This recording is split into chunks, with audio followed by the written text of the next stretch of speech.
Connect आइपीएसबाट insurance premium कसरी payment गर्ने आज म यस भिडियोमा बताउन गइरहेको छु।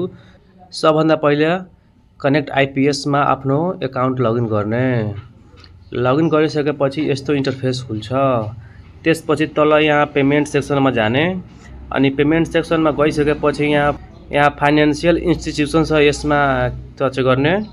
त्यसपछि यहाँ विभिन्न अप्सनहरु हेर्न सक्नुहुन्छ। अलि तल स्क्रोल गर्दै जाने, तल यहाँ इन्सुरेन्स सेक्सन छ, यसमा चाहिँ लाइफ इन्सुरेन्स छ, यसमा चाहिँ सिलेक्ट गर्ने।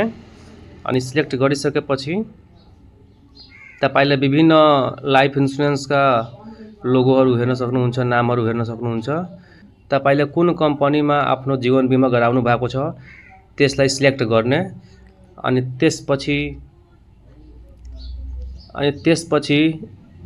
तपाईको प्रिमियम पेमेन्ट गर्नुपर्ने हो कि लोन पेमेन्ट गर्नुपर्ने हो अथवा लोनको ब्याज पेमेन्ट गर्नुपर्ने हो, त्यसको लागि यहाँ दुईटा अप्सन दिएको छ।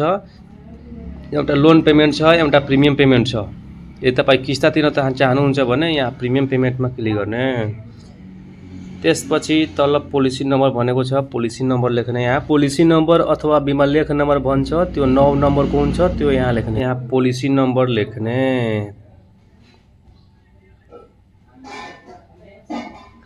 पोलिसी नम्बर लेखिसकेपछि डेट अफ बर्थ एडीमा यहाँ आफ्नो जन्म मिति लेख्ने। एडीमा यहाँ अन्तर्राष्ट्रिय डेटमा आफ्नो जन्म मिति लेख्ने।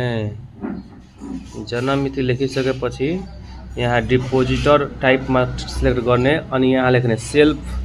तपाई आफ्नो बिमा आफै पेमेन्ट गर्दै हुन्छ कि आफ्नो फ्यामिली मेम्बरले गर्दै हुन्छ कि एजेन्टले गर्दै हुन्छ कि अरूजनाले गर्दै हुन्छ, त्यो यहाँ कन्फर्म भएर सिलेक्ट गर्ने। म आफै गर्दैछु त्यसैले म सेल्फमा नै हाल्दिए। अनि डिपोजिटल डिटेल्समा लेख्ने इन्सुरेन्स प्रिमियम अनि पेमा क्लिक गरिदिने। अनि त्यसपछि गरिसकेपछि तपाईको नाम चाहिँ अटोमेटिक आउँछ। कुन डेटमा त्यो प्रिमियम पेमेन्ट गर्नुपर्ने थियो त्यो डेट पनि यहाँ लेख्छ। तपाईको जन्म मिति पनि लेख्छ यहाँ। अनि ट्रान्ज्याक्सन अमाउन्टमा तपाईले कति पे गर्नुपर्ने हो त्यो यहाँ फाइन छ भने फाइन सहित नै लेख्छ। अनि टोटल अमाउन्ट त्यहाँ देखाउँछ। त्यसपछि यहाँ टोटल अमाउन्ट कन्फर्म भइसकेपछि यहाँ पेमा क्लिक गरिदिने। अनि पेमा क्लिक गरिसकेपछि तपाईले चाहिँ आफ्नो कनेक्ट आइपीएस को पिन कोड हाल्नुहुन्छ। अनि पिन कोड हालिसकेपछि तपाईको मोबाइलमा एउटा ओटीपी जान्छ, त्यो ओटीपी यसमा सिलेक्ट गरेपछि भेरिफाई हुन्छ।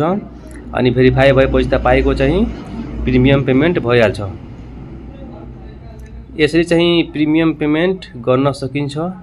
यदि तपाई बिमित हुनुहुन्छ अथवा तपाईको फ्यामिली मेम्बरमा कसैले बिमा गराउनु भएको छ तर किस्ता तिर्न अफिस नै धाउनु पर्छ, अफिस नै धाउनु पर्दैन, विश्वको जुनसुकै ठाउँमा भए पनि तपाईले चाहिँ मजाले अनलाइनबाट कनेक्ट आइपीएस को मार्फत यसरी पेमेन्ट गर्न सक्नुहुन्छ।